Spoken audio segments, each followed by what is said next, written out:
Okay, so I'm trying to process all this stuff, and it's really not that easy. It's really, really difficult. So, I'm sorry that I don't have it solved, and that I'm in this cycle of like repetitive trauma. And I thought last night I wasn't going to make it through the night. I had to call somebody in Japan because I knew he'd be up to talk to me. And I made a video and I posted that. And I actually would say that not having anybody to talk to was a problem. And so I would like to thank this channel and all the people who have been here when no one else was. And I'm sorry. I'm very sorry to each of you who has been kind to me. And I've not been able to respond to your messages in the past few days. I like to try and respond to them and spin it in a positive way, to say I'm okay and I'm on the way and I'm doing my work and I'm healing, but I'm feeling real broken right now. I'm sorry to the people that are watching this video. I'm sorry if I didn't respond to the nice people and I just gave it a heart or something and I didn't. You're worthy of a response, and I'm sorry I didn't give one. And just last night I just was so low. Yesterday was so hard. And it's been a month, and doesn't feel any easier than day 2 or day 3. And I thought I was on the way. I thought the work I'm doing and there's no timeline like that. This doesn't really work. It's not just a fitness program and you lost some weight and you're feeling great. It's not really a linear path, I guess. And I feel bad that I wasn't able to respond to those people. So I'm responding to you now, and I'm saying thank you for being kind or understanding or patient and supportive and empathetic and encouraging and strong for me in comments. And the few trolls people that were making me feel real shitty on top of that, usually I was using, from a year ago on my other channel, when people trolled me, I used their hate as strength, and every time they gave me a bad comment, I actually felt better about myself and went and did something powerful. But this one's a little different, so I let them hurt me, and I was standing up for myself against them in a positive way, and one guy just sent me 50 messages. It was too much. This one guy and this one crazy lady, the two of them are completely unhinged and awful. And I had to report them, and I think they're blocked now, but they might show up again. But moving on past them, it's not really about them at all. It's just that they were just a byproduct of what I'm trying to manufacture or create, and feel better about myself and let go of the broken relationship, because that was, as I'm learning, was a broken person. And we're all a little bit broken at points and parts and pieces and areas, but I know that I loved wholly, I loved fully, and I loved with a pure heart, with integrity and loyalty and honesty and beauty, and trying to create harmony and improve ourselves and each other dependently. And I know I made those strides, and I know I continue to, and I know that the last year when her dad was dying, I was adding an extra support, extra care, and being extra sensitive and understanding and compassionate. And then I felt her in hindsight now, her being more distant and using her school as a metric to say, I'm busy. I'm okay, I support. But like, when I look back, she wasn't really available. She didn't create availability for us this year. She kept using the schools as the reason, and that may or may not be the only reason. But when I look back now, I see the last 8 weeks of our relationship, or 3 months, 3 months, April, May, June, well, let's just say 3 months. I really poured on the extra romance and love, and I really did extra kindness and care and compassion, and I mean, I was loving it, like, for many months and for years. But the past 4 months, I know whatever the window was, I know I went extra lengths, extra far to like make romantic gestures and create extra love, like candlelit dinners on the roof, ordering in expensive sushi, or making a fancy pasta meal with wine, and having this like romantic playlist, and dancing and romancing and care and listening and investigating how they are, and trying to extract emotions and feelings out of them so they wouldn't feel repressed and suppressed and hiding it like she always would. And so I was extra like loving and caring and sweet, and like the biggest thing would be the smallest thing. If it's a task, no problem. It's not a big problem. It's a small problem. I got it. Let me do it. And like whatever it was, I was going above and beyond, always. And that was me filling in more love than I recognized, and she was able to. So she was offering less and I was giving more. Where her heart got smaller, my heart got bigger.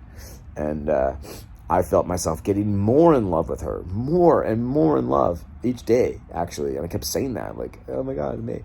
I guess that was me, her shrinking and me growing with the holding two hearts accountable. And I've, oh man, there's something else I want to say here. I'm just kind of going with it, but I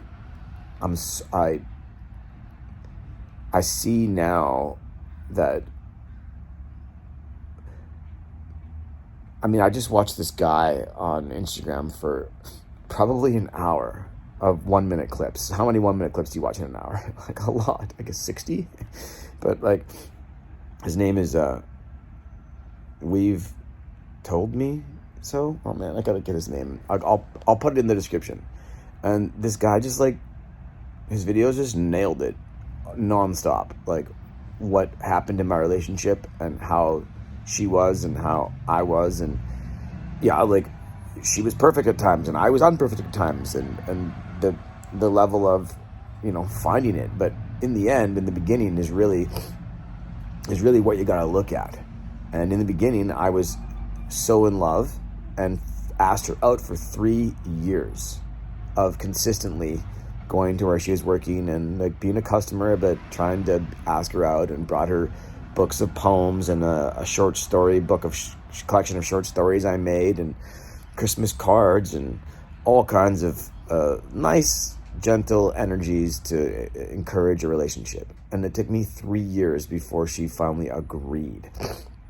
And that agreement was after she went traveling for a year. She came back and I saw her at a restaurant nearby and said, "Hey, I'm having a party tonight.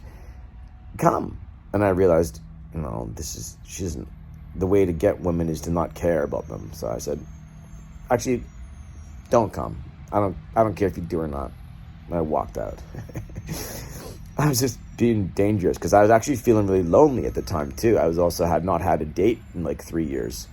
And I said to myself that was a Friday. I said to myself, was it that night?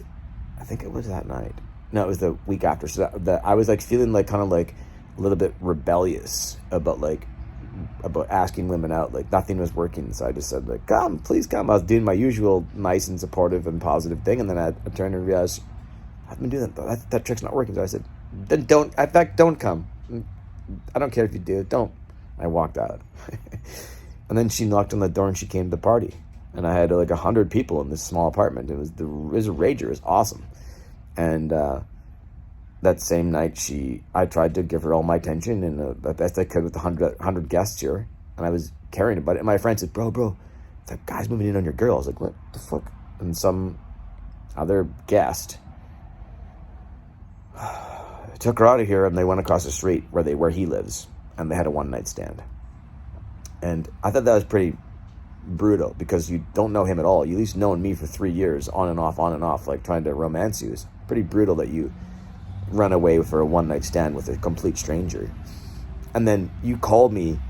I see him, that stranger, a few days later for an audition, and that guy and I are driving to the audition. You know, he's like an actor friend, barely know him.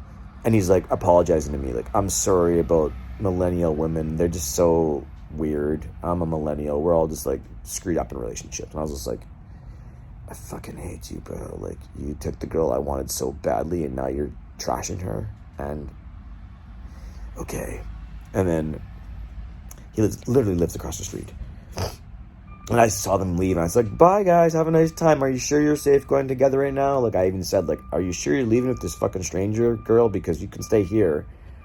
She's like, oh, no, it's good. Okay. And then, like, 4 or 5 days later, with less than a week, she called me up and says, hey, you want to hang out? And I was like, don't you mean him?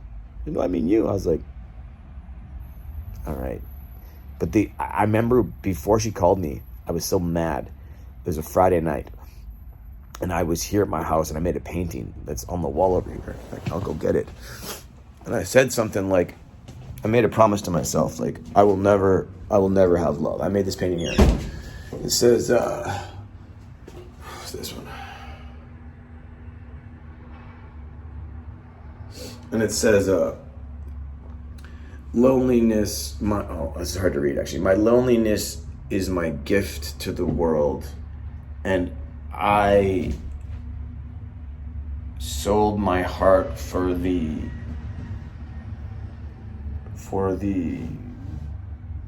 peace and fun. The man that, my loneliness is my gift to the world. I sold my heart for the art. The man that loved more than anyone had no one to. Peace and fuck you. This is my goodbye to love. So I made this painting.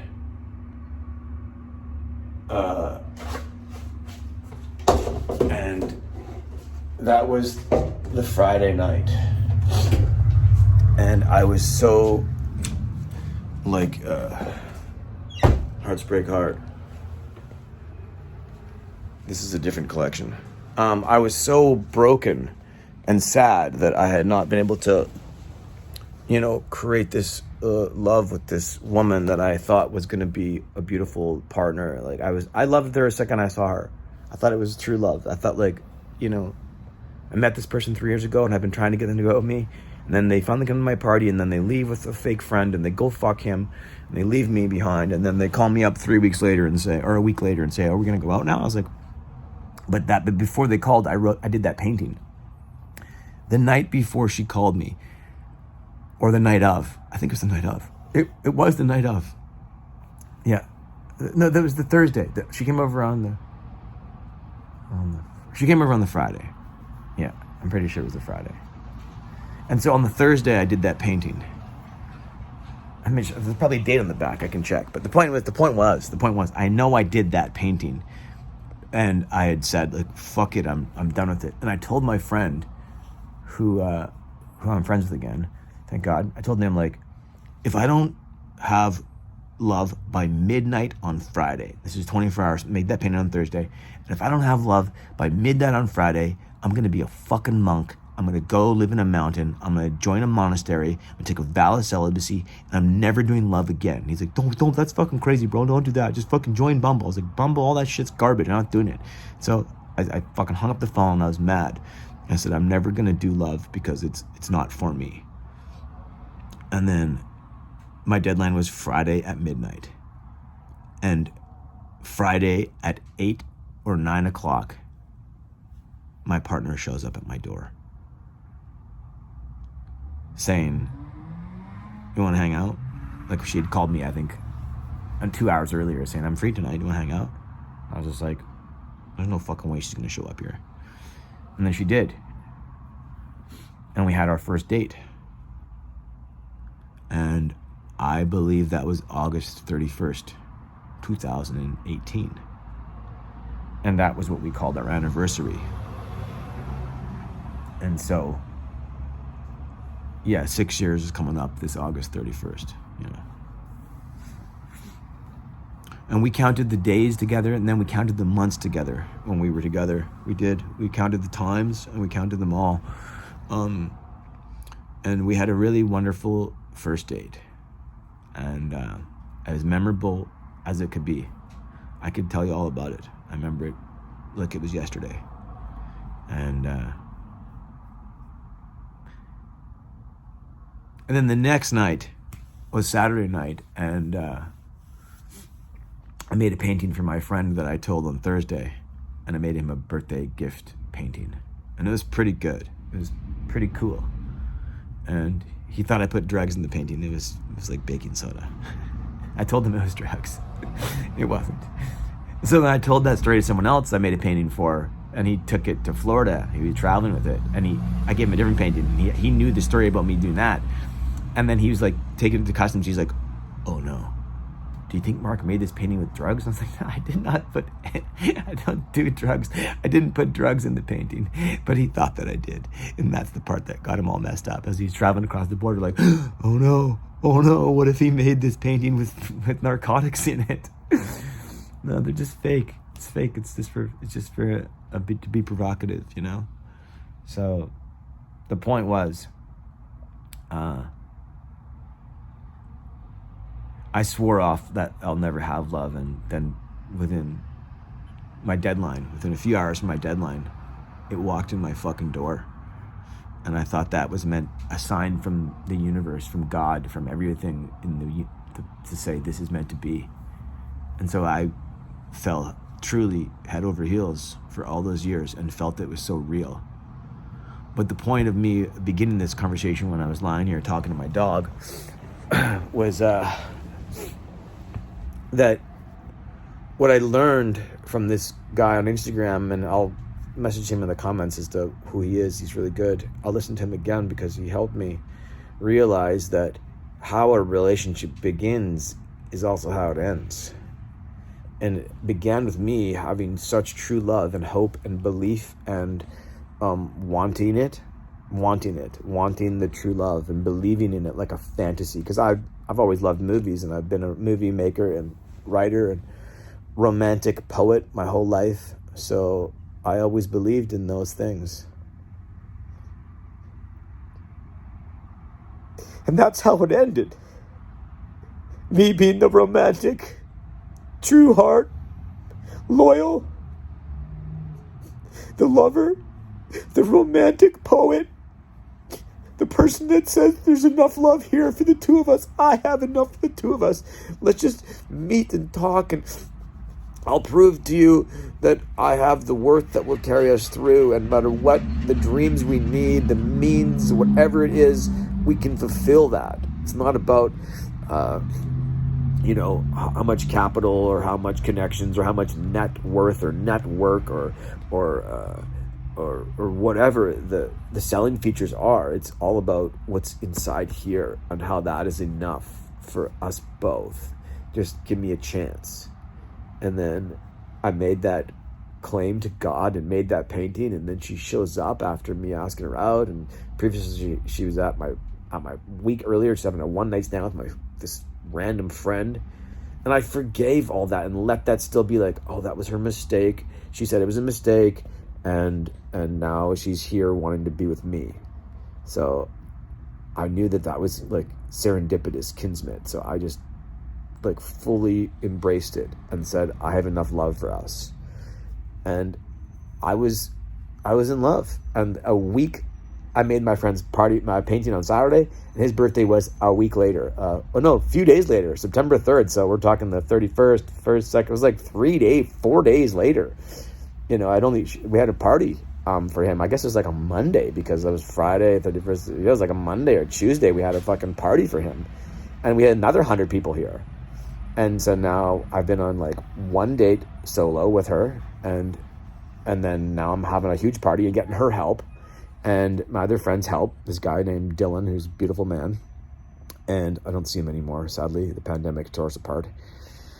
But shout out to this beautiful guy. And is another person's name. I'll edit. I did not mean to reveal her name. I'll have to edit this. So, my ex and this woman I love, this my girlfriend, and my friend and I were preparing this massive party, and like 100 people come, and it's a great party. And when this party ends, my partner stayed over, and we had a night together. And when she slept next to me, I whispered in her ear when she was sleeping, "I love you." I did that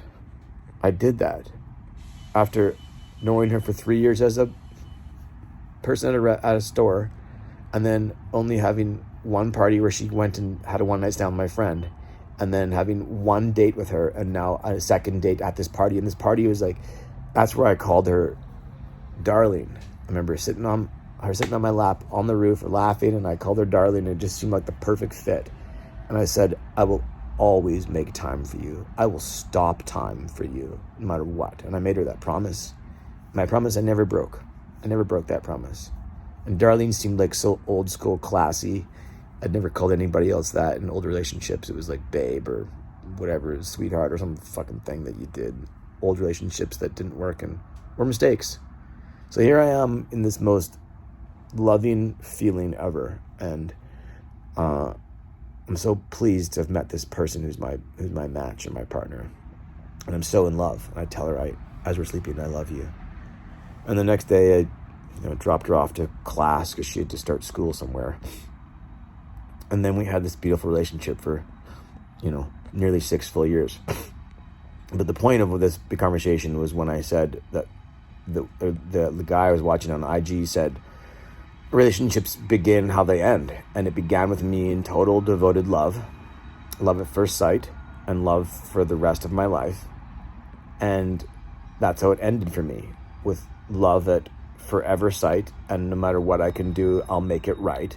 And I will have enough love for the two of us. And I love fully, romantically, completely, with all my heart and soul, with honesty, integrity, and compassion, and empathy, and care, and with extreme amounts of energy, and that can be dispelled as high energy, or come off as being maybe too much or whatever. But it was true and real at the beginning, all the way through it, and at the end, magnified both those times. Increasingly when I first met her and knew her, and then I'm so in love with you, and I tell you that first time. And then at the end, I just became so much more in love with you, and told you I'm in more and more in love with you each time. But for her, it was the same thing. I see that now. It began the way it ended. It began with her hard to get and playing distant. And then when I finally had her in my life for the first time, she went and fucked someone else, a random stranger, and then came back to me. And that's the way it ended. She went and fucked someone else, a random stranger who her professor? I mean, come on now.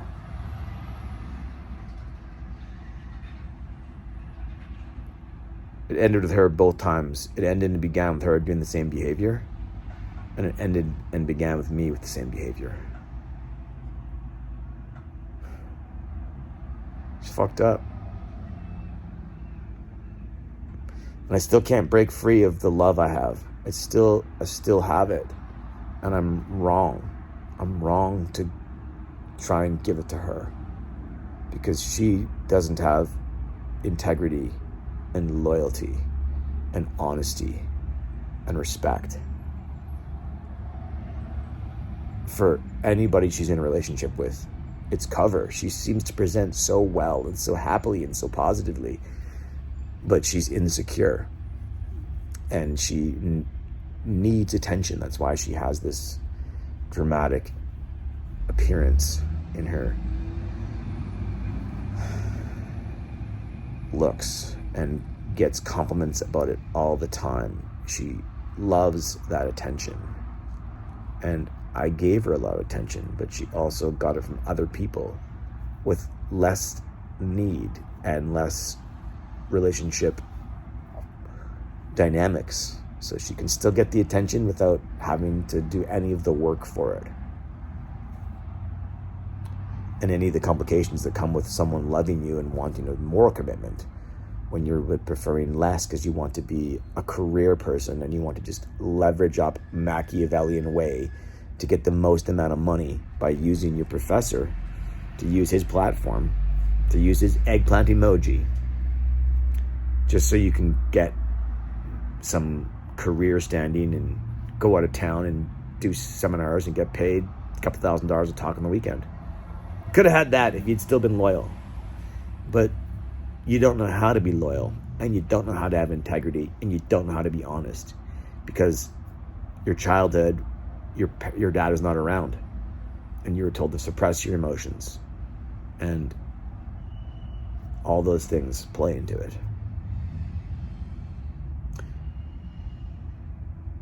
Yeah. So thanks for listening, and I'm sorry if I don't respond to all the comments. I try to. Sometimes I don't have the strength, and it's exhausting and it's hard. I'm thankful for you that are here, hearing my story, and the healing is still got a long way to go. And I know I'll never fully be healed. My heart will never fully be healed until my heart can feel real love. And that can't just be from myself. It has to start there, obviously, and do a lot of that, all of it. But in truth, I'm not built, and nor is any human being built to live a life alone, because we can't clone ourselves. We can't self-replicate. We need two people to create life. And that is what love and living is. Thanks for listening. May good peace, love, health, wealth, and prosperity find you always in all ways.